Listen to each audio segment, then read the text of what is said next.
नमस्ते साथीहरू, तपाईहरुलाई फेरि पनि स्वागत छ हाम्रो च्यानलमा। आज हामी फेरि पनि नयाँ आइपिओ को बारेमा कुरा गर्दै छौं। त्यो हो साइनगढ हाइड्रो लिमिटेड।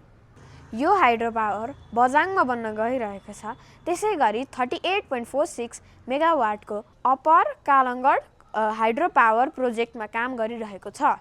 यसको फेस भ्यालु 100 हो भने यसको टोटल आइपिओ चाहिँ निष्कासन गरेको क्यापिटलको 30% रहेको छ, जुन हुन आउँछ लगभग 85 लाख किता। स्थानीय बासिन्दा तथा वैदेशिक रोजगारीमा बसेका नेपालीहरूलाई आइपिओ निष्कासन गरिसकेको छ। जनरल पब्लिकको लागि डेट फिक्स भएको छैन, तर छिटै आउने अपेक्षा छ। यसमा तपाईहरूले 10 कितादेखि 20,000 कितासम्मको लागि आवेदन दिन सक्नुहुनेछ। वैदेशिक रोजगारका लागि छुट्याएको आइपिओमा 83,000 धेरै आवेदन परेको थियो। अबको मेन कुरा भनेको रिस्क भर्सेस अपर्च्युनिटी हो।